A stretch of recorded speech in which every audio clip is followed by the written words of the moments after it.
All over Britain, a new breed of detective is at the forefront of the battle against a rising tide of serious crime. Their work often goes unseen.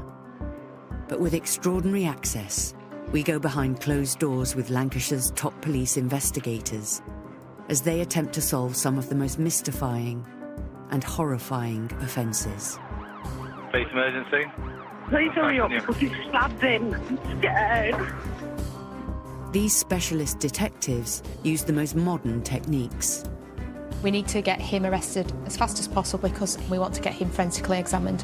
To deal with today's serious crimes, such as date rape. You're under arrest on suspicion of rape.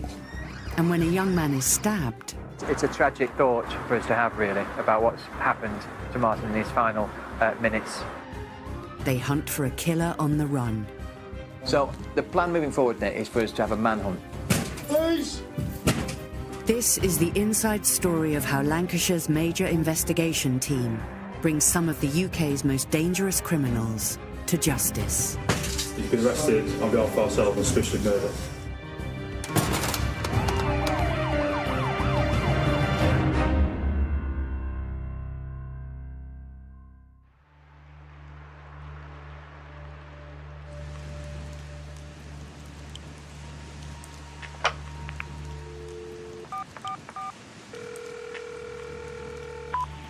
Police emergency. What's your emergency caller? My friend's just been raped. Has it just happened? When did it happen? Half an hour ago. I'm prioritising. Yeah. So I'm going to get patrol straight over. Detective Sergeant Sherilyn Melton visits the home of the victim, the crime scene, for the first time. Her account is that she met the suspect on a dating website, plentyfish.com. They've been chatting on an app called WhatsApp. They've arranged to meet for the first time, and she's given her address and her contact number to the suspect. The scene, particularly, is the bedroom upstairs, which is the double bedroom. It's a two-bedroomed house, and it's the master bedroom where the offence has taken place. They've come in, they've had a few drinks in here. He's started to touch her over clothing on the settee, and then she's gone upstairs to go to the toilet, and he's followed her upstairs to go to the toilet, and then he's dragged her into the bedroom where the offence has taken place.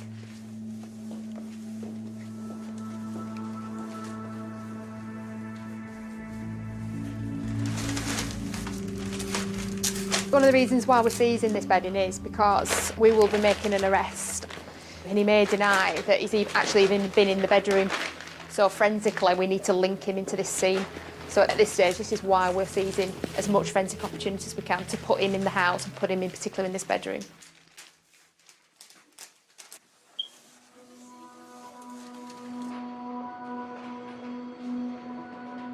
The victim has been to the hospital where she's been forensically examined. She's described that she's been anally and vaginally raped, so it's key that we get her to the hospital and examined, which we have done. And we are currently, as we speak, obtaining her evidence by way of interview. That's so we're able to get a very detailed account of what's happened to her last night. We were just talking, and then all of a sudden he grabbed me and he just started kissing me, but he was being nice about it at first. He jumped up in front of me and he put his arms under my legs and pulled me forward, so I kind of like slouched back onto the sofa, and he leant on top of me and started kissing me again. I said, you know, you've got the wrong impression of me. I said, I don't want anything to happen. He'd pushed my face into him and he was kissing me again, and he's strong, he was so strong. The victim's been telling him no, but he's continued to forcibly rape the victim, despite her pleading for him to stop and crying. She's managed to get out of the bedroom and go downstairs. She's obviously frightened, but she's managed to get him to leave the address, to which he has done, and basically made some comments to her same time next week and slammed the door. The fact that the suspect is still on the loose means he could return and strike again. It makes you panic, especially when you've got a child here with you and you're on your own. And you feel vulnerable anyway, obviously, after what's just happened. You don't feel strong anymore. You don't feel like you can protect your child anymore.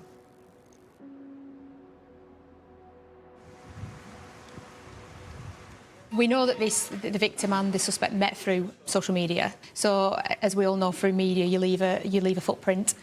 So that's what's been able to lead us to who he is. Sherilyn Melton and her team are now looking to arrest a 26-year-old man called Scott Lazenby. The victim has been able to give us specific details regarding his description. We have identified the potential suspect, who's over in Salford.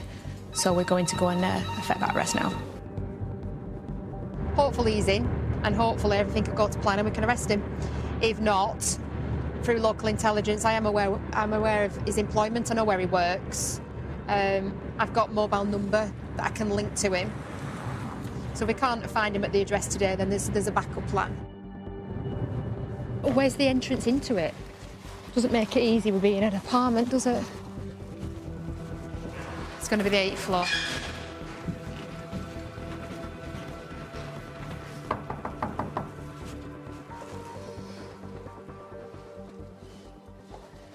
Hi, this is a message for Scott. My name's Sherilyn Melton. I'm one of the sergeants over in the police station at Blackburn. I'm actually at your flat, Scott, so I need to speak to you. If you can either open the door or if you can come back to the flat. So I'm going to ring you back again in a couple of minutes, and if you can pick the phone up, please, and then we can have a chat. Thanks very much. Right, I'll try him again now. I've left a message to say that obviously it's not going to go away. Police will continue to come to his address until he's arrested.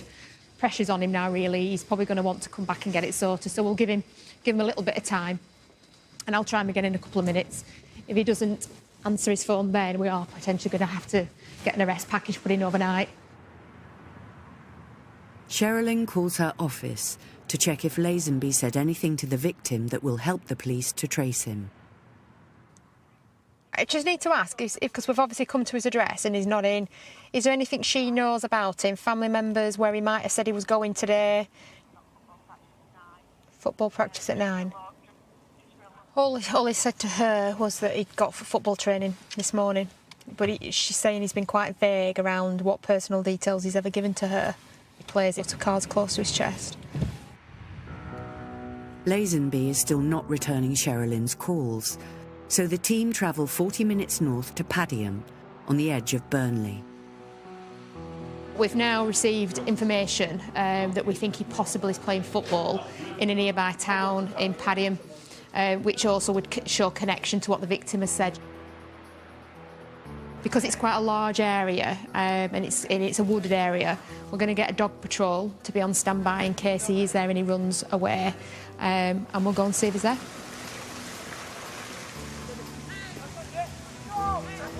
Because he's not going to suddenly just run off the pitch, is he, when he's playing a football match? Well, you'd hope not.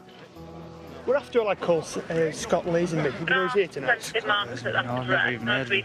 He's got like, quite sticky out ears. So, no. Ultimately, what we've got to do is we've got to find him, haven't we? And it's a rapist at large, isn't it? Although he's not at the football ground, Sherilyn does get some positive news. The suspect, Scott Lazenby, has returned her call. I do need to speak to you urgently at the police station. What's going to happen until I do come face to face with you? This patrol's going to be looking for you all night. And I don't want to get your family in Stoke involved, and I don't want to get your work involved, and I don't want to get your friends involved. So it's your interest. Just back tomorrow. I can come and see you tomorrow. Well, where are you? What now? Yeah. I'm at home. In where? I'm with my parents. In Stoke? Yeah, I've had a drink. I can't drive anywhere. You can't drive? Right, because what could happen is I could end up sending a patrol around to your parents' addresses, which I don't particularly want to do, and we would have to bring you from your parents' address to me. Is it that serious that you need to speak to me right now? Yeah. If you're not in Stoke and you're lying to me, I will check this out. I will know. All right, I'm going to know if you're in Stoke or not. So if you're telling me lies now, it's not a good start. I think he's panicking a little bit. He's saying he doesn't know why the police need to speak to him. He's told me that he's not available tonight because he's had a drink and he's in Stoke. But he has said he'll come in for 9 o'clock in the morning to Greenbank Police Station and come and speak to us. Fingers crossed, if we don't catch him before now, we'll get him at 9 in the morning.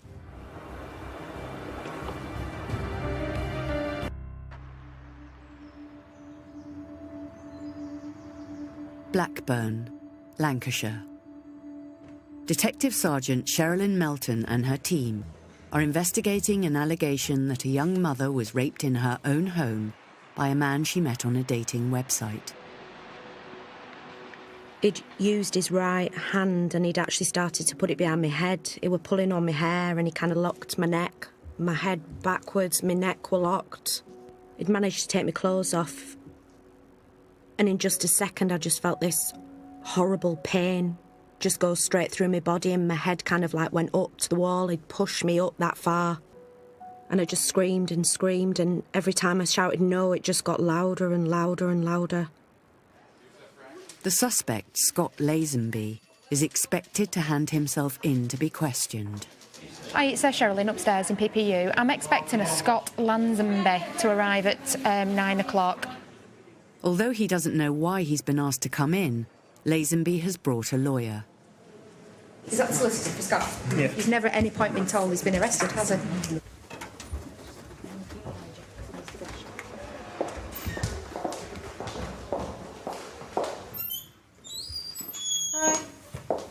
Hi. Hi, is it Scott? Yes. Yeah, all right. I'm just going to explain, obviously, what's going to happen now. All right, this officer's going to arrest you. Scott, you're under arrest on suspicion of rape. You do not have to say anything, but it may harm your defence if you do not mention when questioned something which you later line in court. I'm not going to ask you any questions now, OK? Obviously, you've got your solicitor here. You clearly look a little bit shocked about the allegation. Look, today we're just looking to get your account. Clearly, there's two sides to the story, OK? Right, OK. I've never met you before, OK? We're going to walk through. I'll give you the benefit of the doubt. We're going to walk through. I'm not going to put handcuffs on you, all right? OK. You want to just finish your apple? Well, we can finish walking it through if you want. We'll put it in the bin then.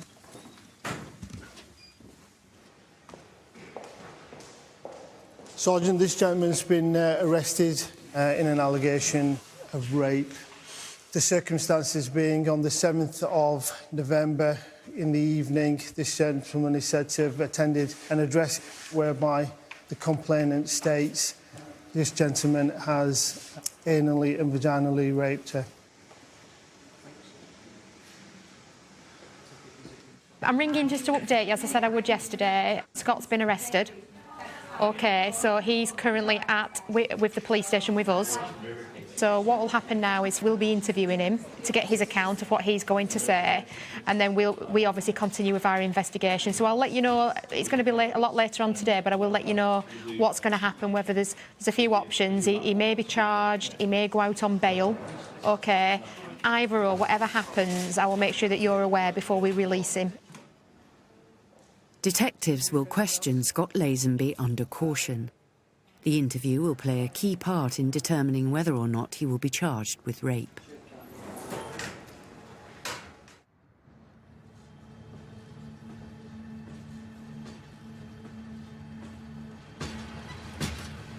"25 miles away, in Blackpool, police respond to an urgent call. Can you attend Central Drive, please? We've got a stabbing there at the moment. A man has collapsed outside a flat near the town centre. A witness is saying that this male has been thrown out of the flat, so it's possible that the offender's still in there.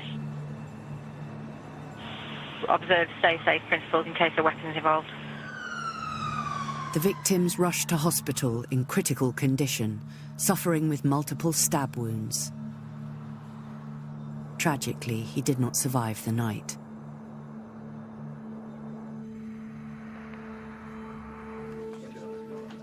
The next morning, the police launch a major murder investigation, led by Detective Superintendent Andy Murphy. 3 stab wounds to the left thigh/hip, so the front of his body. Okay. And 1 stab wound to the rear left shoulder. The suggestion at the moment is that the wound to the thigh has gone through an artery, and that was subsequently killed. This is a really horrific murder of a man who we believe is about 30 years of age, who's called Marcin Pawlal. The victim, Marcin Pawlal, was from Poland. Detectives questioned the people who were in the flat with him that night to find out who he was and what happened. The only one who has spoken basically explains how our deceased has come up from Yorkshire to spend Christmas with these people here in Blackpool because his friends down in Yorkshire have gone away and he's arrived on the train this afternoon. Okay. And they all know each other because they live in or grew up in a Polish village together. But otherwise, there's no connection to Blackpool, is there, from Marcin here, other than these pals that he's got? No, it's got 2 next of kin, a mother and a sister in Poland. Okay. And we're in the process of contacting family, and that's where we're up to currently. We've arrested people. What the difficulties will be to identify who's caused the injuries to Marcin and why. Although police believe they have arrested everyone who was in the flat, the investigation is far from straightforward. All our witnesses are Polish males, all of which speak very little English. We know that most of them were drinking on the night in question, so the value of their evidence, first of all, is impaired through that intoxication. And in addition to that, the fact that there's a language barrier, it becomes particularly demanding. Despite these difficulties, the team have discovered there was an argument between Marcin and a mysterious 6th man. As a result of interviewing the initial individuals who were arrested, we now think that Marcin, our victim, left the flat as a result of a dispute. And this dispute was amongst a number of individuals within the flat, but primarily involved a male who we believe is called Robek. Now, what we do know is that undoubtedly we think there's 6 blokes in that address. Yes. And we've only identified 5, haven't we? Okay. I suppose the conclusion I'm coming to is we've got another 6th person who's unidentified. Correct. Is that Robek? Yeah. The people that were in the flat on the night that Marcin Pawlov died, but who no longer live there or are connected to the property, are too afraid of the 6th man to identify him.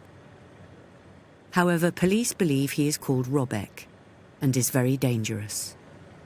From what we've been told, this is a completely disproportionate use of violence towards this person. This guy is pretty obviously a real violent person.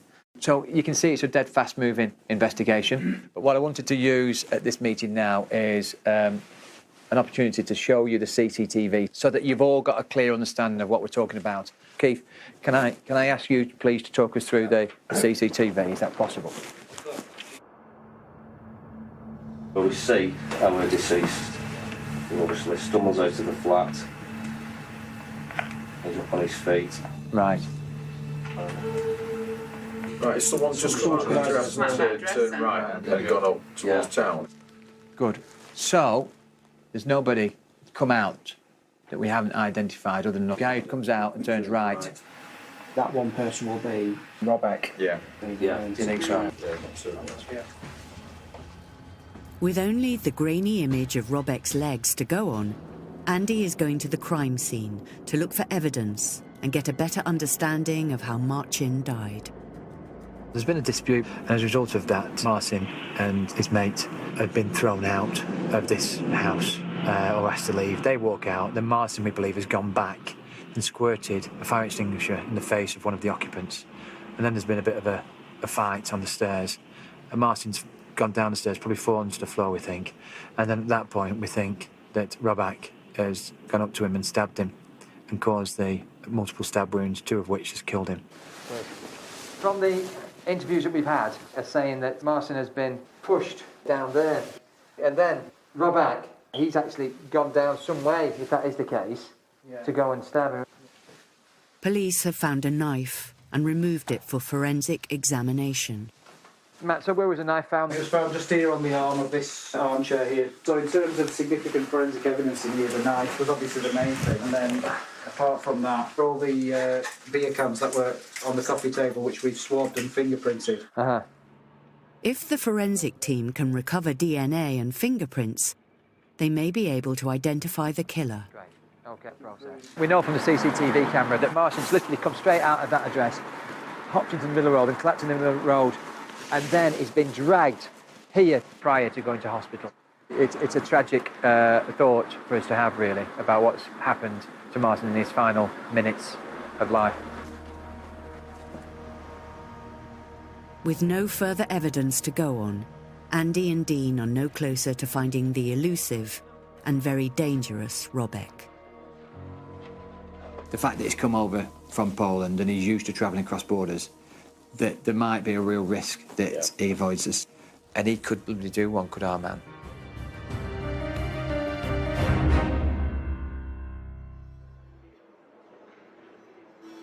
Blackburn, Lancashire. DS Sherilyn Melton is investigating a date rape allegation. Before questioning the suspect, detectives must be sure of the victim's account. I just kept saying, Scott, just stop it, just stop. I said, just no. And he wouldn't let go of me. He did it for a good few minutes, and then all of a sudden, I don't know where I got it from, I just screamed really loudly. I just screamed, I just shouted. I don't even know what it was I said. I don't know if it would get off me or what. I just screamed really loudly. So he jumped back, and he just kept saying, stop crying, just hug me. I'm sorry, just hug me. I'll make it better to you. But whilst he were doing it, he were laying on top of me, and his head was here and whispering it, but he was touching himself. But he was talking to me and saying, come on, let's try it again. I won't hurt you this time. Come on, don't spoil it. I just said, get out of my house. I said, you just need to go. Now, Detective Constable Ifti Ali will question the suspect, Scott Lazenby, and look for inconsistencies in his version of events. If we can get quite a good detailed account from him, if we do that now, then at some stage later on down the line, deviating from that account will show that he's got the propensity to have maybe have lied to us on his first account. I've driven over there, I've got there around 8 p.m.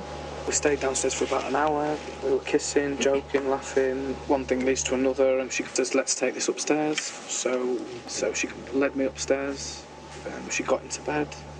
I got into bed. We started kissing, cuddling, taking clothes off. Yeah, we're having sex, and then we change position, and we go to have anal sex, and I was too fast, and she didn't like it, so she got upset. She said stop, so I stopped. We stop, we talk. At this point, she's quite upset, and I'm saying, just calm down. I'm sorry, I didn't mean to be so forceful in that sense. Give me a cuddle. I'm sorry. Unfortunately, with a lot of serious sexual cases, it tends to be just two people involved, and it's done in a private location. It's done away from anybody else. It's really difficult because there only is the two people there, and ultimately it's only those two people that know, what the truth is. Lazenby tells the police he lives with a woman he met through the same dating website he met the victim on. I do live with a friend throughout the week. I met her off Plenty of Fish. She was probably the first person I did meet off there many years ago, and I now live with her and her children. So what's the living arrangement, Dan? We're friends, and we have had sexual relationships before, but now we are just friends. The suspect has got his vehicle at the police station, so we're going to do a search on that. A search of Lazenby's car reveals a receipt that appears to contradict his account of his whereabouts. So there's been in the Paddy Mary this morning, not in Stoke, as he said last night. You look like you've got some goodies. Goodies for you. He definitely wasn't in Stoke last night. Confirm that. Wasn't in Stoke last night. Lamberton Butler, he buys them at Tesco at Padiham. Padiham. So if he was coming from Stoke... Why would he be in Padiham? We're looking at his inconsistencies. If he's telling us where he's been, we need to check that. We need to check alibis. We need to check the address where he's saying he's been living in the local area. We need to check that's correct. Now the team know that Lazenby lied to them, Detective Constable Ifti Ali wants to challenge him further. And when the sergeant spoke to you, she asked you where you were. Yeah. You clearly said, I'm in Stoke. First you said, yeah, I'm at my parents'. Then you said, no, I'm not at my parents'. I'm in Stoke, but I'm not at my parents'. So, you know, there's a couple of lies there straight away. There is, and it's not the fact that I lied intentionally or anything like that. It's just the fact that I was really scared, you know, and I didn't understand what you were calling me for. I didn't realise it was so serious. Lied about something that is quite key, so that clearly shows us or gives us the view that you've got the propensity to lie. Yes. We speak to him about and we ask him, you know, what's your living arrangements? Yeah, we are just friends and so on. And we question him a little bit more on that, and we ask him about his sexual relationship with her. And he basically says, well, I don't think that's got anything to do with it. That's got nothing to do with this case. Well, we're asking you because it's important. If you're having sex with her and your partner, oh no, she's not my partner, we're just friends. He's going to be asked about your relationship, what it is. I just don't understand why this is, you know, this is relevant. You're shaking your head from side to side. This is clearly distressing you. We just like to know the truth. I've not lied to you about this, you know. You are still in a sexual relationship with I just, honestly, I'm not... It's a simple question. I'm not lying about what happened on that night. You know? Okay, are you still in a sexual relationship with her? Yes. So why did you lie to us? Well, I just didn't feel it was relevant. What's your relationship? Well, we have quite an open relationship. So we lied on the first interview. Yeah. Panic mode starts to set in a little bit more. Well, no, we are in an open relationship, but she's not going to kind of see it like an open relationship. The team are suspicious of Lazenby's account, but frustratingly for them, they don't at this stage have enough evidence to charge. He'll be placed on police bail, but forbidden to contact the victim in any way. Those conditions are there to protect the victim in this case.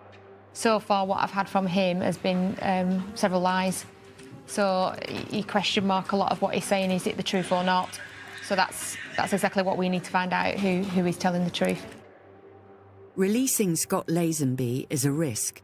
If he is a rapist, he could attack again.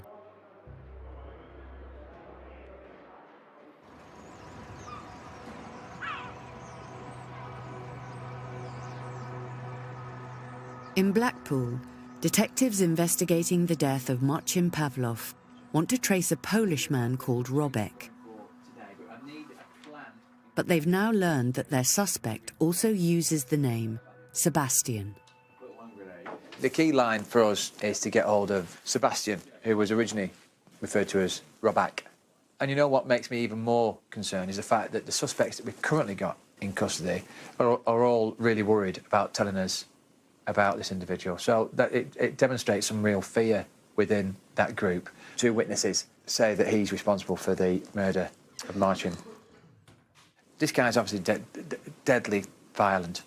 So the plan moving forward, Nick, is for us to have a manhunt with regard to Rob, whatever you call him, Sebastian. OK. Nick, if you can get him... I'll do my best. Yeah, that would be great. OK, thanks, everyone.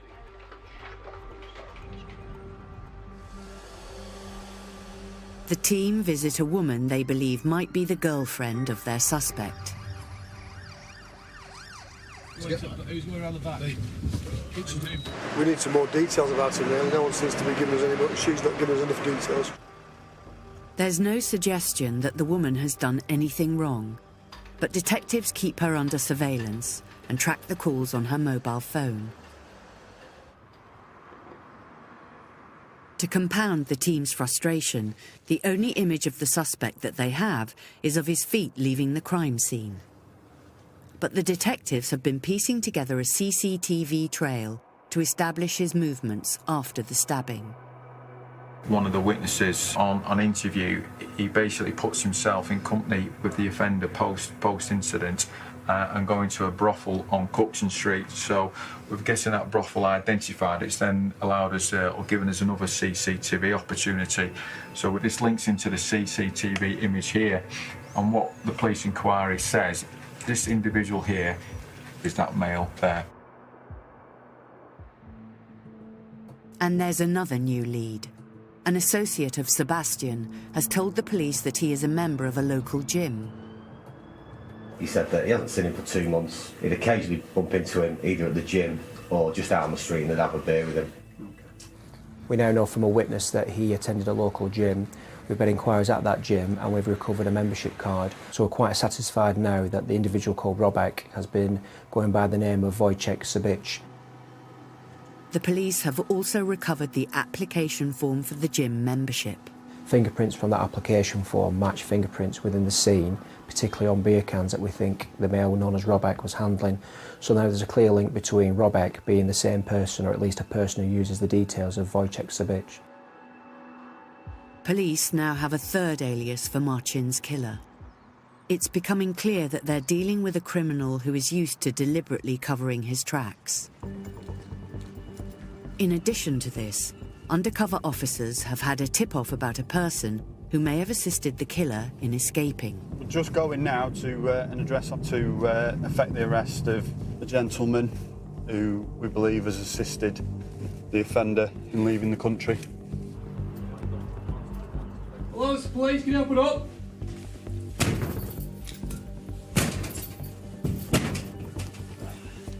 Hello, police! Police!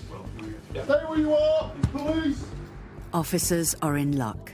They quickly apprehend the man who may have helped their suspect to leave Blackpool. He's brought into police custody. Do you understand why you're here? Not really. The allegation is that someone that we believe has been involved in a murder. Okay, you've driven them to the airport to enable them to get out of the country. The allegation is that you've done that. You've what we call assisted an offender in an ongoing inquiry. Significantly, we've had an individual now who we think the evening after the offence took our main suspect, Sabic, to the airport. Okay, this way, please, sir. So that does now present us with a new hypothesis that our suspect may have travelled out of the country, fled the country, and that does obviously make things a bit more difficult in terms of securing his arrest. But it now appears that the man arrested didn't help the suspect escape abroad. He asked me to do him a favour and take him to the airport. He received a text message to say his plane had already gone. He gives me a postcode and said, can I get him to this place? It was just like a street with shops, and we stopped. I don't know what the name of the place was, but that's the last time I saw him. So Marcin Pawlow's killer could still be here in the UK. There's no trace of him on the details that we've been given with the spelling and the date of birth. But what is interesting, the airport lads know the area very well, and they said from the CCTV it's actually gone past the airport and into Leicestershire area. Right. Now that fits. Further checks on the mobile phone of the suspect's girlfriend appear to show calls to a number in Leicestershire. Convinced he has got a flight then. At the risk of putting all her eggs in one basket, it looks like she's suddenly in contact with someone down there, so I'm quite enthusiastic about that, really. This piece of information could be key to finding Marcin's killer. It's going to be a manhunt, and there's a whole host of tactics, strategies that are now going to be employed to get this individual. The urgency, for me, is around the harm that individual has the potential to cause to other people.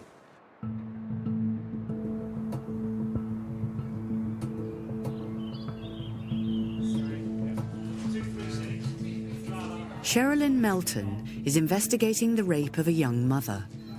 She had to release the suspect Scott Lazenby on bail. She's concerned that if guilty, he could re-offend. But news from colleagues in Greater Manchester Police could be the breakthrough her team needs. He committed a very, very similar offence on the 3rd of November. He's committed something very, very similar to another female who's aged about the same, who also has a young child, so it looks like he's preying on sort of these vulnerable females. Again, through Plenty of Fish, he's contacted her, built up a relationship, and then she's invited him around to his address, where then he sexually assaulted her, even though she's got an 8-month child on her lap. Basically puts his hand into her top and touches her breast under her bra. So at that point, she's told him to get out. She's still holding the baby at the time, which is even more worrying. She's told him to get out. She's walked to the front door, opened the door, turned around to tell him to get out again, and he'd actually got his penis out in his hand and he's masturbating on her settee. He's denied it. He said there was no sexual contact whatsoever. But interestingly, if he was meant to be meeting this female to build a relationship up, he was only there for a matter of minutes before she told him to get out. This person has committed almost an identical offence. His MO is exactly the same. He's met online, he's gone round to a female's house. Both females in this instance had children. These two women don't know each other, so what are the chances in a 5-day period, two women who don't know each other being exploited in their own home? OK, John, so in relation to suspect, he's due back on police bail on the 8th of February. So, from my understanding, we're pretty much file ready now to go to see the Crown prosecution. There's two offences here committed within 5 days of each other, of somebody that's already said on interview he's already met at least 30 to 40 women online. So it is concerning. I do want to expedite it. I do want to get this guy back on bail on the 8th of February, and I'm hoping that I'm going to be in a position on the 8th of February where we're going to be charging and getting the right result for the victim in this case.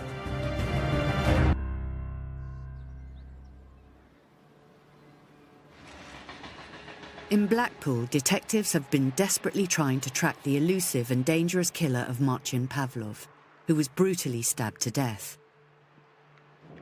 The team understands that their suspect, Sobish, goes by a number of different fake names. They have been tracking calls on his girlfriend's phone and now have a list of addresses they need to check in Leicestershire. We've identified an address in the town centre, we believe may be connected to this incident in Blackpool. Hello. Don't have to worry about it. Right, if we come in and have a quick chat. Yes. Is anyone else in the house with you? No, I'm waiting for my daughter. Right, to your door. So we just have to come in and quick chat. So no other adults. Are you the only one, yeah? We're looking for somebody that we need to speak to. Can I know who? Yeah, I'll give you the details. Yeah, no problem. Come on. Yes. The woman at the house owns the mobile phone that Sobish's girlfriend has been contacting. Do you know anybody in the Blackpool area? Yes. Okay. Does she have a boyfriend? I don't know. Maybe. Yes, she has a boyfriend, Daniel. Daniel, yeah. Okay. No one else in the house? Yes. Right, okay. Let's have a chat. The fact that she knows the suspect as Daniel becomes a key clue for the police. The suspect has been using a variety of aliases, but Interpol have finally confirmed his true identity, Daniel Sobish, and he is well known to them. The information we've had via Interpol from the Polish authorities is confirmation now of the actual identity of our suspect, and we've done that by providing them with the fingerprints from the scene, the fingerprints from the application form on the gym. 6 convictions, theft using violence or weapons, which is obviously what we call robbery. The reason why he's on record in Poland is because he has committed previous offences over there, I believe some violent offences. And according to this, he was quite a prolific burglar. He's got quite a few for burglary.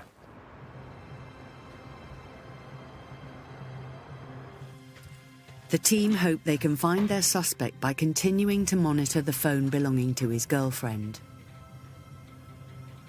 This is her incoming data. So these are all the numbers and texts that have rung into her phone. Once we identified a mobile phone that he's utilising, we do a lot of inquiries around the telephony to try and locate where that phone might be operating from. 15 undercover officers are now assigned to various addresses in Leicestershire to try and close the net on Sobish. Yeah, 2 more people have just entered that premises. Stocky male with a bald head and an older male. Steve, just a quick one, a heads up. We might have an address for our suspect in Loughborough that we might be able to connect him to. Girlfriend is now in communication with a mobile phone which subscribes to an address in Loughborough. I don't want to just go and knock on the door and miss him. I'd rather give ourselves an opportunity to see if there's some comings and goings and either, confirm if he's knocking about, then run the starter's orders, really. Do you speak English? The Loughborough connection is a dead end. There's no sign of Sobish there.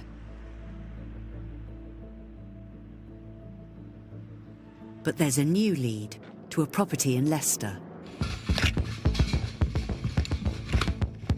Police!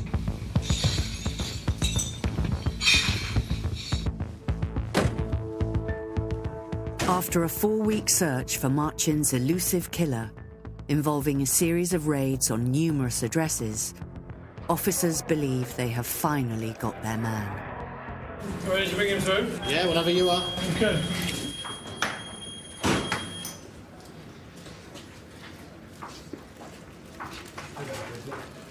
Okay, so why is this gentleman here? He's been transferred from Leicester, Sergeant. He's been arrested on behalf of ourselves on suspicion of murder. Okay. Okay, do you speak English? Mówi pan po angielsku? No. Okay. Just can you ask him to confirm your name? Tak, proszę potwierdzić pełne imię i nazwisko. Sobisz Daniel. Sobisz Daniel. Yeah. Whiskey Alpha 000-593-16. I've come down to the custody office to conduct interviews with the suspect. We're going to put our challenges to him.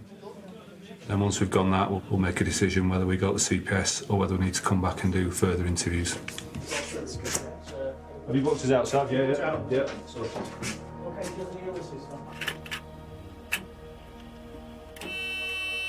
Did you murder Marcin Powell on the 23rd of December?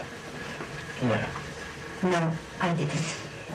When questioned, Daniel Sobish admits he was at the flat but denies involvement with the stabbing. 3 witnesses are all saying there was a heated argument between you and the man who's murdered. Is that why you killed this man? Czy to dlatego pan zabił tą osobę? Tego mężczyznę? I didn't kill him. He's just saying it hasn't happened, the nephew law. And he's just kept stum about everybody, and he's not known that they've turned on him. Right. And they've breached the code. So he's a little bit pissed off, to say the least. Despite Sobish's denials, detectives are confident about the case against him. A witness has made a statement saying that Sobish spoke to him after the stabbing. Tony, do you want to give us the headlines? He says that he sits next to him and he says, I've killed a man, or I think I've killed a man. He'll say that when he arrived, he's had blood staining on his clothing. And he also says that during the conversation, he said that he fucked him up with a knife. And he says the knife went in like butter. Well, the significant thing for me is that line. I've fucked him up with a knife, which is quite damning, I think. Yeah. We'll go CPS. I don't think there's any reason to sort of hang around now. In order to charge Sobish, the police must get authorisation from the Crown Prosecution Service. Okay, no worries. Within hours, the available evidence has been reviewed and a decision made. Okay, thanks, Julie. Cheers. Bye now. Right, you've authorised charge of murder. Good work, mate. Brilliant. Right, I'll put the charges in then. Right, could you do with trying to get the family notified? Right, okay. Right, I'll get the charges put in. Okay. We're absolutely overjoyed to have located this individual. The real value, when I think we sit back as police officers and think, okay, why do we feel good about this? It's because we feel that we've delivered something to the victim to ensure that he actually receives some justice. Right, Daniel. Okay, the charge is a charge of murder, and that is on the 23rd of December 2015 at Blackpool, murdered Marcin Pavlov, which is contrary to common law. I kind of looked at him and we had him kind of like built up on a pedestal, you know, a bit of a bodybuilder type and a real kind of like danger and threat to the public. And yeah, that's definitely was the case. But in custody, it looked like he was a defeated man. It was almost as if, you know, it was just kind of like game over for him.